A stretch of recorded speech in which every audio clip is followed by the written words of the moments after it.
Water. I have water in mine. Do you want mine? You don't have, but then you don't have. Oh, I have water.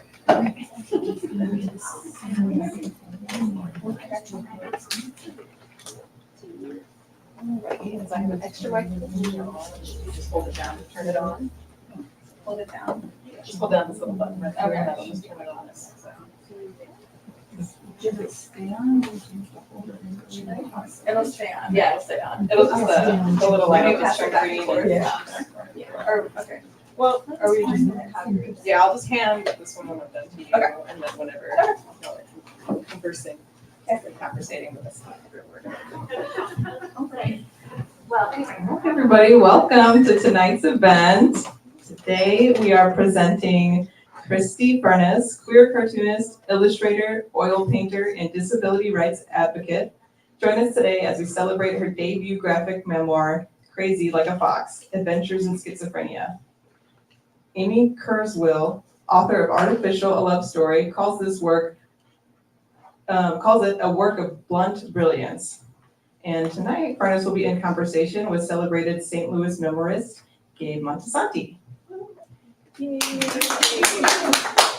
you all so much for coming. And tonight's event is possible because of your support. When you support Left Bank Books, your money goes directly into the local economy and it keeps our bookstore open, our streets paved, our parks free, and all the wonderful things that happen here in St. Louis that make it such a wonderful place to live.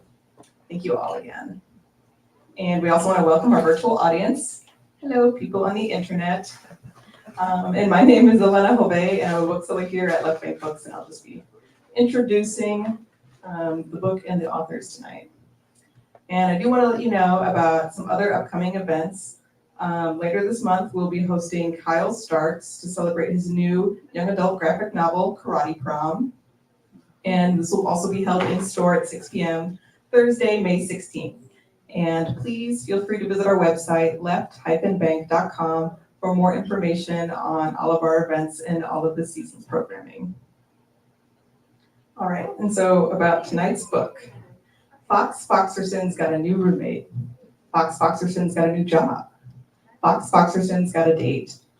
The roommate is only a little strange sometimes. The job seems to involve filing. It's not very clear. The date seems to be more interested in someone else. Fox would rather be making art. This quirky, humorous graphic novel, tinged with pathos, immerses readers in the constant question, are you okay? Fox is not okay, but Fox is working on it. All right, so a little intro for Christi. She's a queer cartoonist, illustrator, oil painter, and disability rights advocate. She has exhibited in galleries across Minnesota and in New York City. Christi's career includes over 10 years of arts administration, teaching art workshops, and numerous speaking engagements. With the Minnesota State Arts Board Artist Initiative grant, Christi created the mini comic Crazy Like a Fox, Adventures in Schizophrenia, which is now the debut graphic novel we have today. And Christi lives in Minneapolis, Minnesota with her wife. And a little bit about Gabe.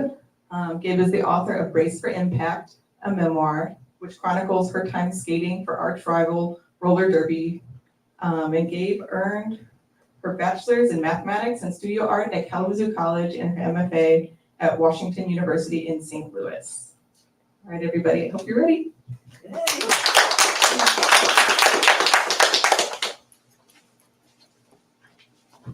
I should go first, right?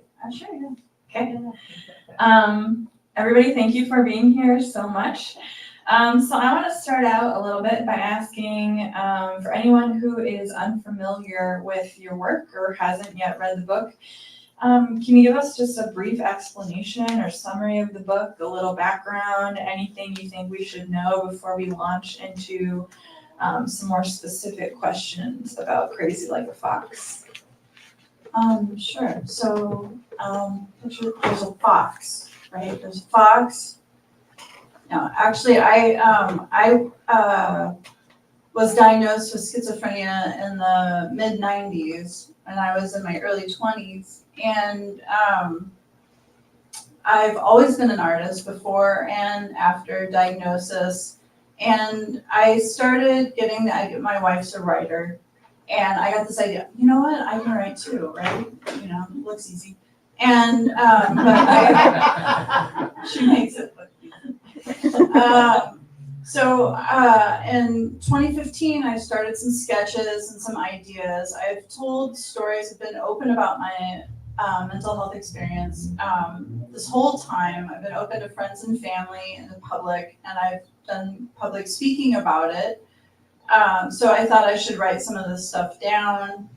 And then, like she said, I got a Minnesota State Arts Board grant to form it into something rather than just sketches and blah, blah, blah. But yeah, so it is stories about what I've been through, told through comic Fox with a lot of different critters. It's funny, and sometimes it's scary, but it's not really scary. It's more funny than scary. What would you say? Yeah, definitely.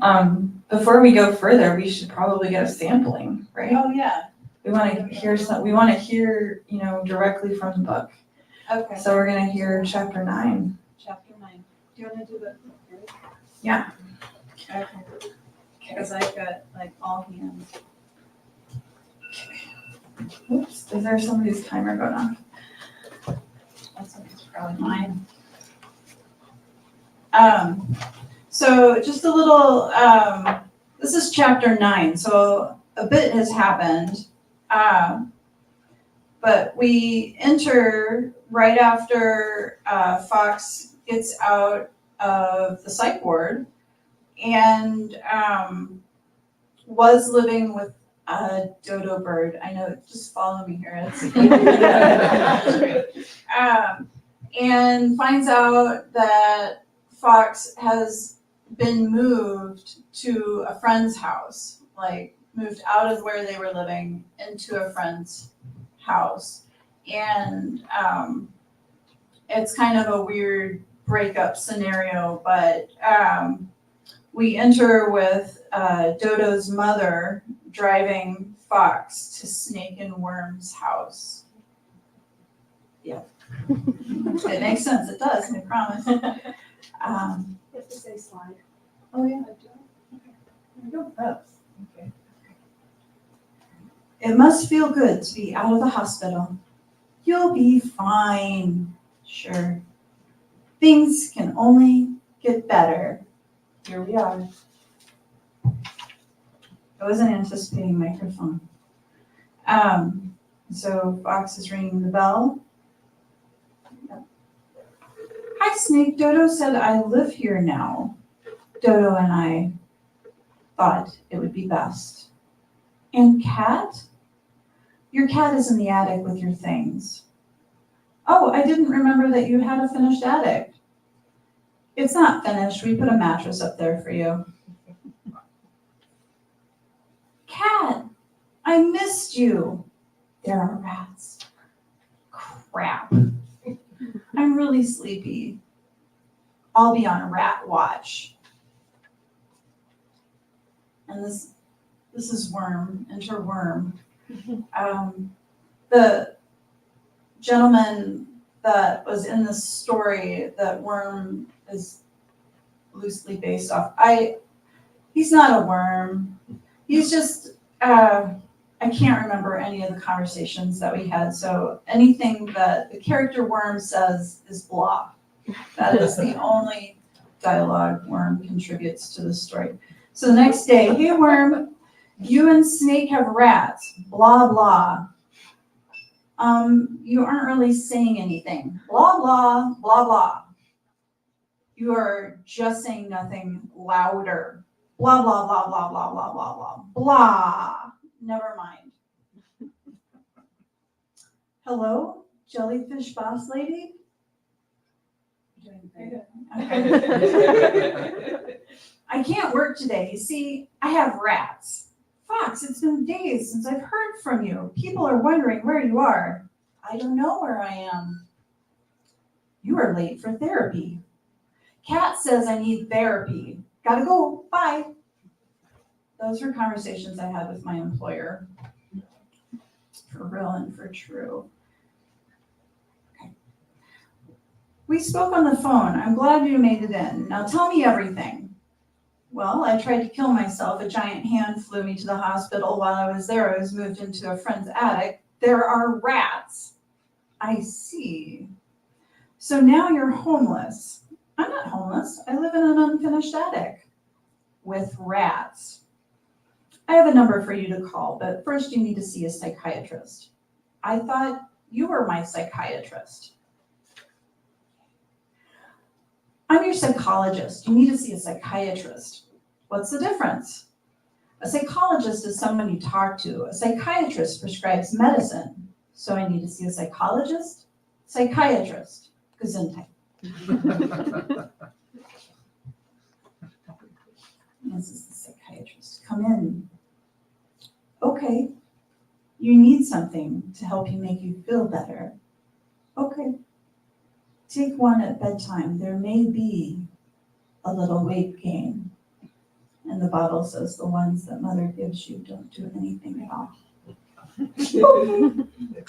So back home, Snake, I need to talk to you. I agree. It's nice of you to let me stay here, but there are rats. Sure there are. I noticed that you're going to therapy. I think it would be fun to join you next time. That sounds cool, I guess. Good, see you then. But rats. Call for housing, 555-HOME. Hello, my name is Foxerson. My therapist told me to call this number for an apartment. What do you mean you're looking me up? What do you mean I'm on file? They have a file on me? On file, on file. What was that? Is everything okay? I don't know. If not, what will happen to me? Everything is okay. I need to see my therapist. Hi, I brought a friend. Yeah, I brought a friend with her, yes. It's true. What? This is my pal Snake. Snake wanted to come to therapy. Well, Snake, what are you doing here? I believe that Fox has schizophrenia. We don't know that. What is schizophrenia? It doesn't matter. You don't need to know because we aren't sure yet. Okay, have a good day. See ya. Wait. And I looked up schizophrenia while it was dial-up, on AOL dial-up. So if you can imagine the speed at which I received information, it was very frustrating. But this is what you found. Schizophrenia, you are doomed. Hallucinations, delusions, impaired social cognition, paranoia, isolation, dirty, lazy, can't work, you smell, and your thoughts are wrong. Expert. Fuck that. My thoughts aren't wrong. Cat, do you think I'm crazy? Nope. Foxerson, fix it all. One at bed. Crap, I feel sleepy. And this happened to me when I started taking antipsychotics. I must have fallen asleep. What happened? You slept for 2 days. Oh no. Okay. Hello? Jellyfish boss lady? Sorry, I missed work yesterday. You see, I would have called, but I was asleep. No, I can't make it in today because I'm fat. Bye. It's time for you to look at the apartment. Apartments. I love it. When do I move in? Cat, we are moving. No more attic. And no more pills. Those things are poison. I'll miss you. I'm never going to trust a psychiatrist. Snake, I found an apartment. I'm moving. Good. You should go on a diet. You've gained weight. Okay. Home sweet home and no more rats. So that is chapter 9. Yay. All right. Thank you. Oh, that was sorry about that. Excellent. Okay, so now that we have a sampling, which was amazing, I'd love to talk about the protagonist just a little bit. And I'd love to hear how you developed them. You talked about, obviously, a lot of these anecdotes in the book were based on true anecdotes that happened to you. But how did you, even in nonfiction, crafting true characters is very difficult. So I'd love to hear you talk about that a little bit, and even the ways in which Fox differs from you, and how did you decide what Fox would look like visually, the process for reaching his physical or their physical appearance? Yeah, so like I said, this started off with sketches, but what I was doing, I was contemplating writing these stories down, and I thought, oh, I'm an artist, so it'd be easier to draw it outright. So I was flipping through sketchbooks, and I came across a drawing of a fox that I did, and it was like a fox in a forest with a spaceship in the corner, and it said "Crazy Fox," and I said, "Crazy like a fox." That's kind of catchy. And so I had a title for the book before I had a storyline. I did things a little bit backwards. So the fox that I drew to start off with for the story was like had boots on and like a butterfly collar and everything. It was like a martini. And but I found that the tail was really expressive and was really good at like showing the eye where to lead and everything, and so Fox evolved over the process of drawing out the story. As far as choosing what the stories were, I kind of grew attached to Fox, and I really didn't want to put Fox through some of the stuff I went through, so I didn't. I only wrote down things, included things that I felt Fox could handle. So Fox is a little precious to me. I don't know if that's the right term, but yeah, so Fox is like me in the sense that they just kind of go about their day, and it takes like halfway through the story for Fox to go, hey, I should probably try to take charge here of my life instead of just stumbling through things. And that was real. That's a similarity, right? Yeah, Fox is pretty passive. I'm more of a passive person and stuff. So, but yeah, it came from a sketchbook. I had Crazy Like a Fox before I had an arc. That's so interesting. Yeah, great. It is interesting too that this book kind of transcends genre, because it does merge, graphic with fiction and with creative nonfiction. So there's kind of a trifecta of genres happening here.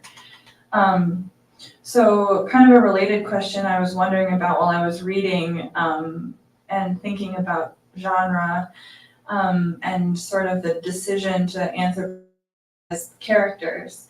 I was wondering how, it's Fox, you just said Fox was always a fox, like Fox's character, Crazy Like a Fox, that just landed, that was cemented in your head from the beginning. But was there a reason that Fox's partner would be a dodo or Fox's best friend would be a snake? Because, for me, like there's certain qualities of animals, pre-assigned stereotypes that I have with certain animals, like dodos are dense. So I'm just going to think like maybe this character, this dodo is going to come in and be kind of a, ditzy or something, or snakes are going to be kind of shady. So what kind of considerations or instincts or research were you thinking about when you assigned certain characters to certain animals? Yeah, that's a good question. I think it's interesting that the characters don't have those assigned qualities, because I don't think I did it on purpose, but it's interesting that there's a misconception about the characters before you learn about them because there's a misconception about mental health, right? There's huge misconceptions about people with diagnoses. So it's interesting that you pointed that out. But to come up with the characters, like I said, I wrote this and it was more of a visual for me, I think visually. So I had the stories in my head, but when I put them on paper, it was cartoons. So most of the characters came to me intuitively. Like Dodo was drawn out more for the frowny face and the beak and everything, and that, you know, give a crusty look really good. And then, but when I drew it, I'm like, that looks like a dodo bird. And so I even make fun of myself at points in the book where I'm like, oh, Snake's name is Snake. That's creative, you know. I didn't like push it too hard, but Snake, you know, Snake, like it was just visual. It was just visual. And then when I drew Snake, I'm like, well, Snake has a partner. What is Snake's partner? Well, like worm, a giant worm, of course. That makes sense. And the baby's name is Grub. So I mean, just like, it just all comes intuitively. Now with Goth Fairy, there's a character that's a Goth Fairy, and Goth Fairy I kind of thought differently because the stories mingle, and there's two friends that I kind of merged together into one character to just simplify, like boil everything down to the most simple way I can. And one of my friends is a little goth, and the other friend is a little fairy. So I like, what would that look like? So I drew out Goth Fairy, and but the therapist looks like my first therapist. I mean, the socks and the Birkenstocks and everything, that was real. Call it like you see it. Yeah, so that's how that creative process worked. It was less about like spirit animals, or less about like the meaning behind the animal, and more about what works visually, what would be fun. Yeah, you know, I love that. So one of the things that I noted, one of the first things I noted about this book was that even though it obviously deals with some really serious topics, it was making me laugh out loud. And, you know, you can see that in just the excerpt that was read. And one of the, you know, for a piece of art to be both humorous and sad at once is one of my favorite dichotomies, because it's so true to life, I think. And I'm just wondering, like, when you set off to write this book, did you know you wanted to strike that balance, or did it just happen? Is that part of the way you were raised? Is that part of your personality? Is that just part of survival? Just, you know? Yeah, all the above. So when I would tell the stories over and over to friends and family and stuff like that, and then I would just incorporate humor into the stories, because the stories are absurd, and so real and absurd. So of course they're going to be humorous, but like you said, my family, I was raised around joking and teasing and stuff that meant love. Laughter meant love, right? And so, I mean, still this day, I have conversations with my dad, and he'll end a sentence like, "Ba-dum-bum," you know? And so, yeah, it's all of the above. And I just think it makes the subject a little bit more, you know, palatable. It's a little bit easier to take. It's accessible. You know, I would like to start conversations with the subject. I'm not here to end the conversations by any means, but like if you're going, you know, when I was reading up, I checked out all the books on schizophrenia. When I got the diagnosis, I checked out all these books and there were textbooks and what to do when your family member gets this and how horrible it's going to be and, just, all this stuff. And it was just depressing. And then I went crazy and forgot to return the books to the library. I think I still have a fee. And it just, I just want it to be, entertaining too. I mean, I'm an artist. I want you to enjoy my art. Yeah. Yeah, even today I was asking a friend, what is the name for that? Like that dichotomy of humor and sadness. And she didn't know there's a famous author named Bernard Cooper that combines the two. So she said that she tells her students it's called like Cooperistic or something. The tragic comic, Alison Bechtel, but that's as close as I can get to the name of it. So I just really admire that in your work. There's also a scene in Crazy Like a Fox in chapter 10 called All Hallows Eve where Fox goes to his friend Snake's house to babysit and winds up having an episode. And I think it's the most poignant chapter. It puts him in the hospital. And I think I'm especially interested in this chapter and the experience of writing this chapter, illustrating this chapter, because from my perspective, it was especially charged and disorienting in an especially effective way. And I'm wondering if the experience of making it was as different as it was reading it for me, in my perspective. Okay. Yeah, that was an interesting. All Hallows Eve takes place on Halloween. It was a full moon. I had watched a documentary on Eileen Wuornos, and and I was babysitting at the time, but the baby wasn't a baby. He was like 6 or 7 at the time. Anyway, it was past his bedtime. He never woke up. So I'm downstairs freaking out, right? So I called a bunch of people and told them that all this weird stuff freaked people out. And then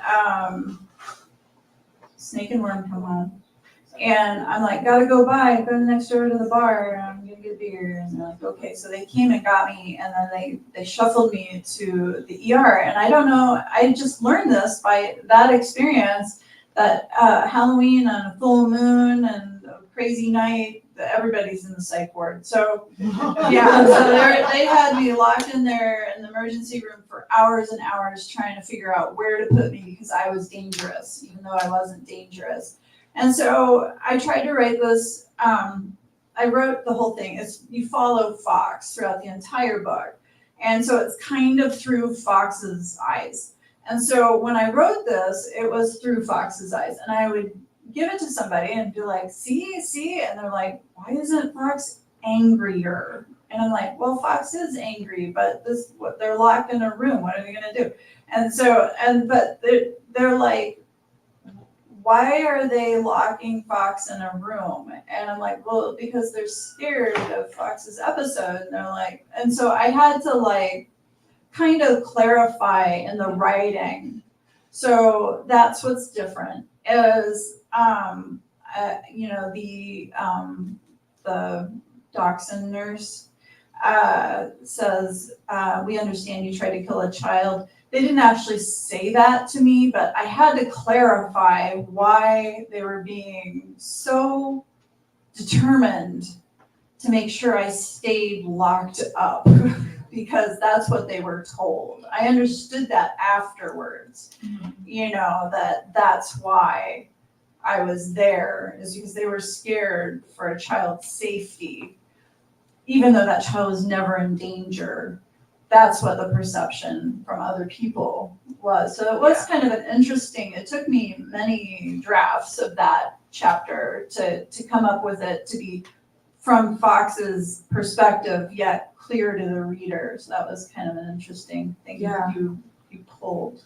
Yeah, the perspective shifts and how difficult it is from a writer's perspective to get that right and that was literally the quote that I pulled, like, that made it crystal clear to me as a reader, like, you know, I was told you tried to kill the child, like, yeah.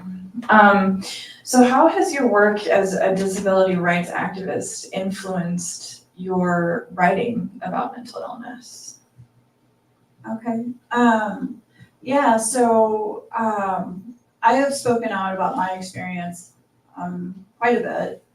And so I've worked more as, you know, specifically mental health advocate, right? Yeah, and so, but disability rights is really important. I've been on a couple of panels where people are, you know, are talking about, and different committees where people are like just deciding their space around different accommodations and stuff like that. So I have like worked with that, but how it's I worked at a nonprofit in the art department of a drop-in center for adults with severe and persistent mental illness. And I was a peer support specialist, right? So that meant I'm like equal, but yet I'm an employee. And so I didn't really get it at first because I was like on the same level with folks and talking to them as equal, right? And then in a training for peer support specialist, they're like, no, you're perceived as authority, yeah, right? You're perceived as an expert or authority. And then I kind of observed like how people were asking me my opinion and how weighted my answer was, right? And so I kind of took that weight when I was writing, and I'm like, oh man, I've got a responsibility here, right? And so that's kind of influenced, that influenced my work, but that's kind of influenced my, like, the mission in my head a little bit. Yeah. You know, as like, I have a responsibility just as an example of someone that is thriving, that has been through all of this crap, that I'm still sitting here and I'm talking about it and I'm thriving and I'm not ashamed of it. And, you know, and I can tell people, you are going to be okay. You know, you are able to be okay. Yeah. You know, You're making this. You're making I know, the I'm most making beautiful, goofy cartoons. you're making the most beautiful art. Thank you. Yeah. Yeah. What was your favorite part of creating Crazy Like a Fox? And it doesn't have to be work on the actual book itself. It can be any part of the process. So I remember benchmarks for me, tiny milestones, you know, celebrating, you know, little things, well, you know, little walks in the park or getting a bubble tea. Just what will be memorable for you when you look back on with fondness, as you were birthing this project. Well, I'm still kind of a little kid that, like, when I finish a piece of art, I want somebody to take a magnet and stick it on the refrigerator door. You know, I love the feedback I've gotten, and so creating the piece, I would take it into work and let, you know, members read the work and like tell me if I was off, tell me if that happened to them anytime. They would start their own stories, you know? Yeah. And so I really love the conversations that come out of it. I printed self-published mini comics, and the feedback from people at my open studio, I have a studio in Minneapolis, and the feedback from like family members or young people that were going through it. I mean, just all the reactions and the conversations and you know, I've seen people like read a mini comic and like cry, and every time somebody gives me an LOL, I'm just like, ah, nailed it. So I was just like, yeah, And so, yeah, it's just the conversations. That's my favorite part, the conversations around the artwork, because isn't that what it's about? Totally. Yeah.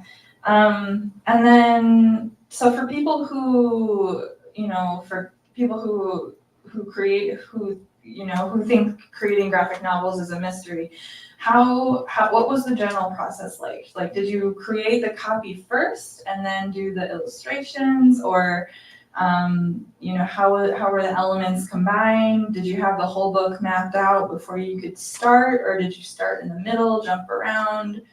Do you have a fancy tablet? What was the, what are all my secrets? Yeah, basically, tell us everything. Okay.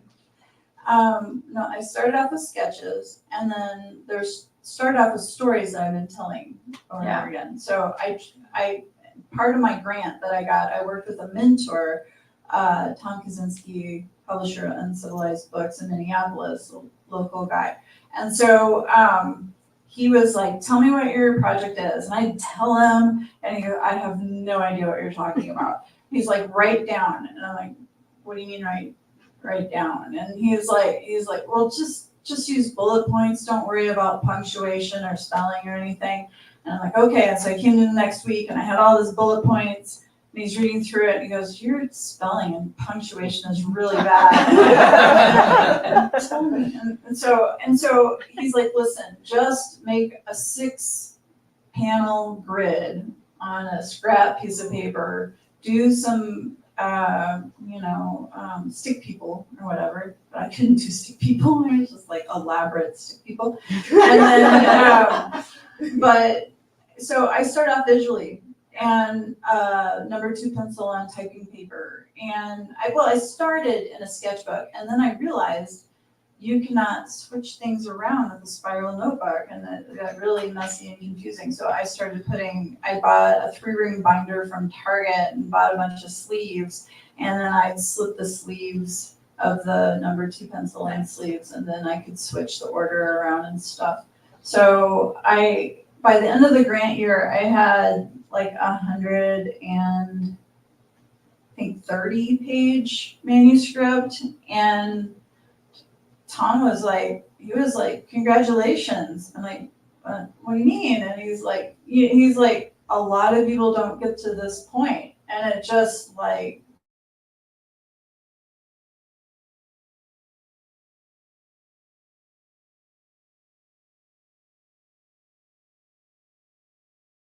Bristol paper drawn with micron ink pens. I drew an entire 240-page book with microns.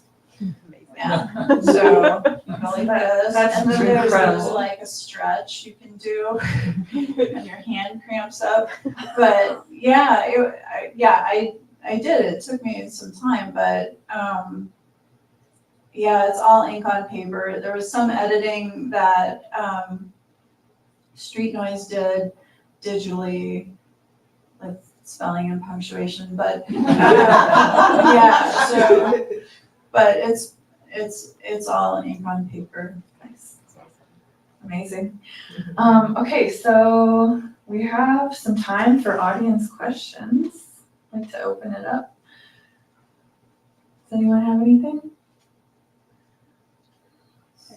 Yeah. What was the grant process like? Oh, okay. Yeah, so in Minnesota, there's a couple of grant opportunities, a few actually. And the first grant I applied for was the Next Step grant through Metropolitan Regional Arts Council, MRAC.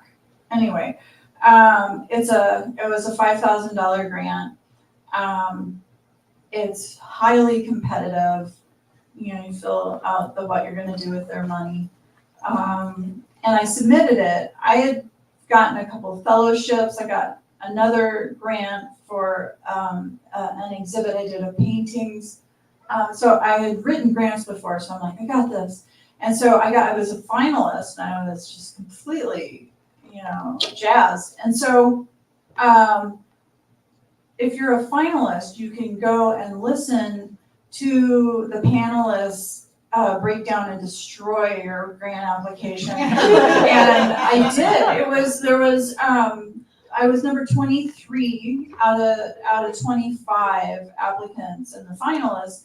And so I sat through 22 reviews, and I knew exactly what they were going to say about mine when they finally did. And I just kept my head down and scribbled while they told me that my grant was unattainable and unrealistic. It was a great project, but why do I need a drawing table? And another person piped up, and they're like, actually, that's a tool and drawing, And so, and so I was just like, oh man. So I did not get the Next Step grant, even though it's a great opportunity. But the next grant that came up was a Minnesota State Arts Board grant.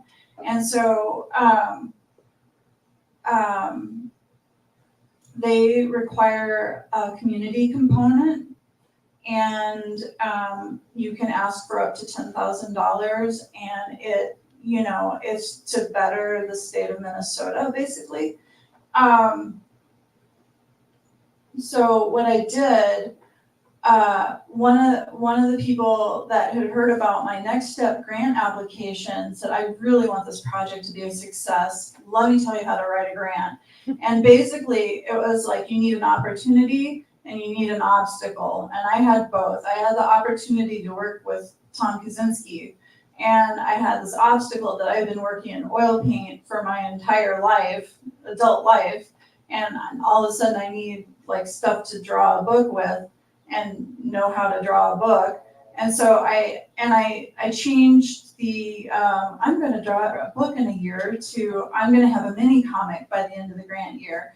And I'm going to have a first draft sketched out. And I made it obtainable. I took all the advice, all of the bad things that they said from the first grant, and I fixed it in the second grant. And Minnesota State Arts Board grants are highly competitive, but I was awarded in 2016 this grant, and it was like twice as much money. But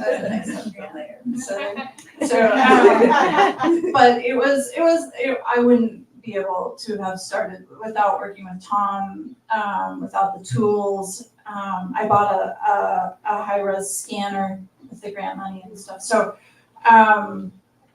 it really jump-started the project. Took off from there. That answer your question? Okay. Any other questions? Yeah. You kind of have answered, both of you managed to answer some what I was going to ask, but in a way, I still kind of want to know, like, you did now say you did oil painting before. So part of my question I was curious about was like, this is a really specific kind of art. Mm-hmm. And how, just like, how did it work for you to sort of jump out of one thing into another? Okay, yeah, totally. That's a good question. My oil paintings are figurative expressionist type painting, very colorful, thick brush strokes. I take a figure either from life or from a photograph that I've taken and then morph it into this colorful painting. And I say that in present tense, even though it hasn't happened for a while because I've been working on this project. But I have always carried around a sketchbook. I have always done drawings similar to this. They're actually weirder than the drawings in this book because I tamed it down so it, it could be legible, But I've always had this kind of drawing. For most of my adult life, I've had this sort of drawing style with the clean, black and white lines, smooth lines. And I really dig negative space and implied lines. And that really played well into making the comic a little surreal. So even though the two styles are very different, I've been working that way for a long time. But thank you. I apparently have to work. Dang bookstore to run. Yeah. Any other questions? I have one. When you were talking about mixing the humor with the serious, and I just wondered if that has come from a place where you've reacted to when you told somebody something painful that you automatically needed to make them feel better and Feel soften better it. about it. Yeah. Yeah. It. I think that humor has been kind of a survival skill for me. I like to find the humor in what I can find humor in, because you notice somebody like kind of cringing, like you were in this place where they did what, and I was just like, oh no, yeah, they lock the door, they turn off the lights, they come in, they find a flashlight in your light, and then are you sorry to wake you, just doing a check, and what are they checking for? To see if you're still alive, and like, yeah, but I mean, it's dark, but you gotta laugh about it or you'll cry, you gotta get through it, right? And so, right, telling the stories, people just look mortified at you, and you're like, no, really, I'm on the other side now, it's okay. And the story, it also helps, the stories in this book are from a while back, there's some distance between me and this point in Fox's life, so it's easier to laugh at stuff that happened in the past than what's happening right now. There's nothing funny about it, right? Just kidding. So you're gonna have a follow-up book? Oh, Fox is alive and well. I'm still creating, yes, and I will work my butt off and do my best. Do you have any words of inspiration for people who want to create a graphic novel, or maybe just, if anyone doesn't have any other questions, just like a parting inspirational speech, not to put you on the spot, but for any artists or writers? Yeah, so I would say, what I've always said with my work, if I'm not having fun, it shows in my work, right? And so do what you love, and someone will find love in that, right? So I would say if you're an artist, just keep drawing and find the love in your work, and someone that sees it will recognize that for sure. That's good. That's really good advice. Okay. Thank you so much. Round of applause. Thank you. Thank you all for coming. There's books for sale, and you'll be signing, right? Oh, yeah. Okay, signing.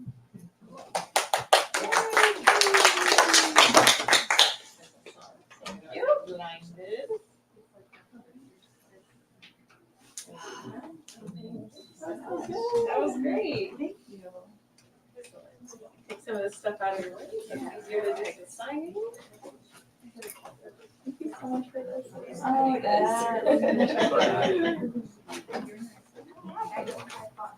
Do you have the right kind of pen? It works perfect. Oh, good.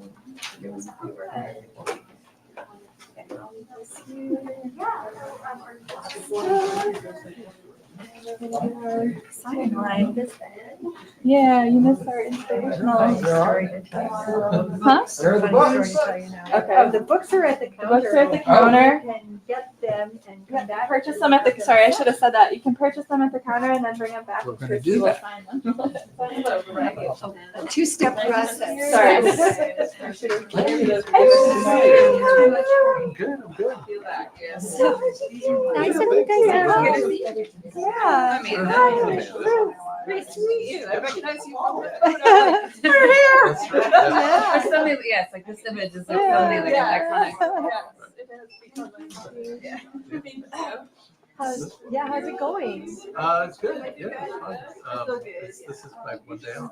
Oh my God, you came to an event at the Well, bookstore. I'm the same way. I mean, Yeah. Right. I mean, you go out of town, you just go find the bookstores, right? Right. Yeah. Can't miss it. So no, it's good. I assume indie bookstore day was good here too. It was good. Yeah. Yeah. It's really positive. It's so positive. Everyone's in such a good mood. In a way, it's better than a Christmas day Yeah. because people have so much anxiety around Yeah. the holidays. And people come in on that day and they're like, what do you want? What do you want to sell me? Like, what book do you like? What book is your store? Like, Yeah. like, oh, this is cool. And they're like, great. That's what I'm here. But at Christmas, they're like, I need this thing. Right. I don't know. The person I don't relate to or Anxiety or- about getting a present. Yeah. It's very different. And I didn't really appreciate it until this year. It was, How they were different. About the So I house, realized, this is all about because your own self and having fun. Yeah, President that's died, true. they That's went to exactly the right. estate sale, talked to I the was family. The traveling house on was a like kind of bookstore empty day. I for a was so while, like, and it was a flying day, and then I had to and it took some work, time for so. them to figure out, other Are you things traipsing around on the whole So, journey with the With Christi, book? probably. I mean, her first event was in the town that the town I grew up in, and I was in sales conference. Oh. So I wasn't there for that. So, she made me promise to come to that. Right. And I mean, like, I think like I was, like St. Louis was, because I had, like Shane and Chris are friends, and I was like, oh my God, Shane, my wife has a, and so, I kind of feel like I didn't have like the crowd that I could bring in. So buy a bunch of books. But You have to do it, you have to do it. I think you said. How differently, long, right? how many stops? so we've got an event in Milwaukee and an event in Madison. Those are the only two ones that are. And then there's two, actually three in